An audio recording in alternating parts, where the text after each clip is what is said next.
Hi everyone and Happy New Year. Are you from one of those companies who are putting diversity inclusion at the top of your agenda in 2022? And maybe you've had this topic on your agenda for very long, but this year you want to really solve it. If you are, congratulations, because this issue, diversity and inclusion, is very, very central for all the rest of the problems we experience in the world. As long as we have one-sided, one perspective, complete one-sidedness in our perspectives, we will not solve the problems we are facing. We will take ourselves to destruction. It's just a fact, because what we do when we have one-sidedness is we break a natural law. We break the natural law of complementarity, that any system at any time that wants to be in balance has to have a healthy dynamic dance between yin and yang, or what we here in the West call the masculine and the feminine energies. That is a natural law. In order to solve our problems, we need to look at the genius of nature, how our natural world is organized, and learn from that natural world, because the natural world has a very balanced and fruitful and abundant dynamic before we destroy it. It's humans who have invented arbitrary cultural solutions that are out of sync with natural laws. And one of the big mistakes we've made for thousands of years is to value the yang principle over the yin principle. We've just valued what was visible, what was so-called masculine. Not that this is only for men. That is very important to say. The masculine is in all of us, all genders. The feminine is in all of us. But we have, as a culture, systematically valued the masculine over the feminine. And that creates an imbalance. And with time, that imbalance it increases and increases. And now it's like we're at the verge of breaking civilizations and companies down because they're so imbalanced. And we are first and foremost destroying our planet because of this lack of balance. So this year we need to get it. This year we need to understand that diversity and inclusion is about so much more than just having more women getting into leadership positions. It doesn't really matter if we have more women or more so-called minorities in leadership positions if these people do not add what's missing. If they don't add the energy that is in deficit right now, if they don't add any yin energy or feminine energy, all your initiatives will not matter. So if you include and promote leaders who have a surplus of the masculine energy, you'll just perpetuate the problem. So what we need to understand now, and this is especially for CEOs, especially for leaders, especially for human resource people, we really need to understand that in order to solve the diversity problem, we absolutely need to add a lot more yin energy into organizations. We need to add that through people. And when people get into balance, when people get the balance between the masculine and the feminine, then they can spill it over and into solutions, into the way you organize work, the way you lead, the way you stimulate innovation, whatever needs to be done. But it has to start in the individual.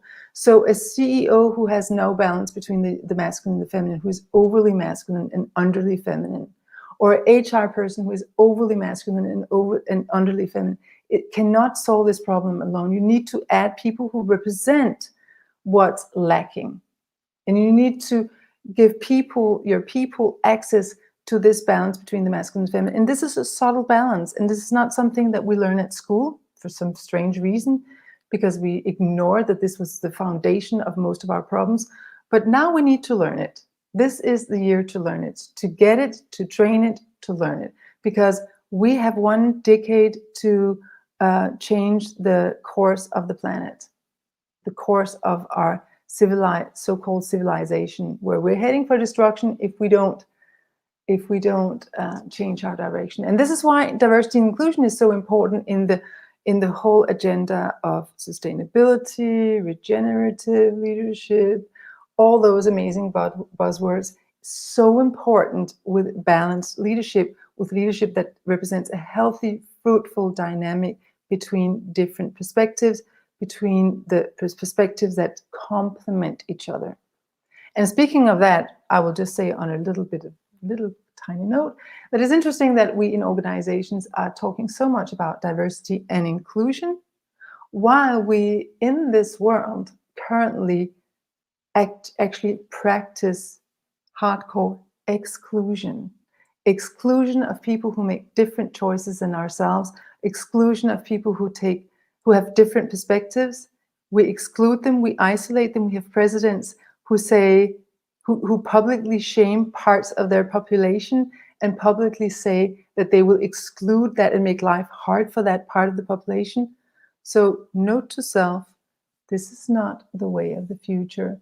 And I don't believe this is a healthy policy, and I don't think it will lead us to a truly healthy place, but that's on a different note. But aligned with that note, I will make this bold statement, and it's not me who made it originally. I read it somewhere, but I actually agree with it.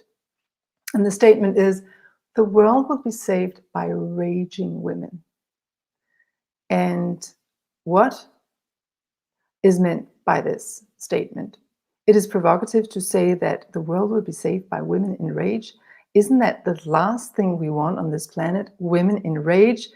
Everybody who has met a woman in rage know that this is something to be avoided at all costs, because women in rage are not so fun and juicy to be around, but they can be very effective. And maybe that's exactly what we need now, because we need more women who get in touch with their Kali energy. What is the Kali energy? Who is Kali?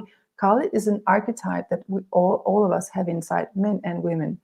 But I'm now talking about women, because women have been nice and kind and adaptive until now. We have adapted to a world, a work world that was built not by us, but we came into this work world and we adapted in order to fit in. And we've been very good at adapting to something that actually doesn't work for anyone. So now it's time to get in touch with our rage. What do we think is fair? What is not fair? What do we think is a healthy way forward for our children, for our grandchildren, for our quality of life? What do we agree with? What are we in disagreement about? And rage can be very healthy in the sense that it also puts us in touch with, where do we draw boundaries? What do we accept? What do we support? And what do we not support? So I believe raging women who are highly angry about the state of the world, about all the wars, about the violence, about the exclusion, about the shaming, about the crossing over human, the violation of human rights, etc., etc. Time to get really enraged and speak up and act and help adjust these imbalances so that we can get back to this healthy balance dynamic between the masculine and the feminine and build a world that works for all, both at home, at work, and in the greater society.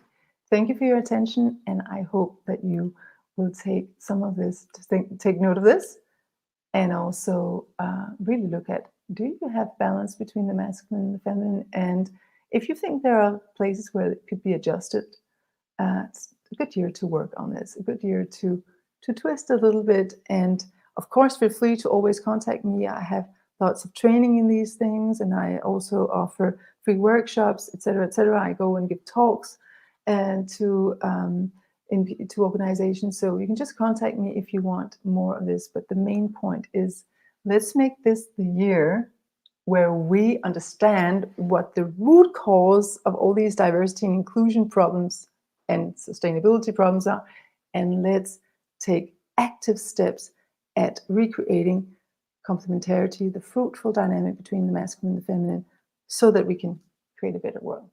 Thank you so much.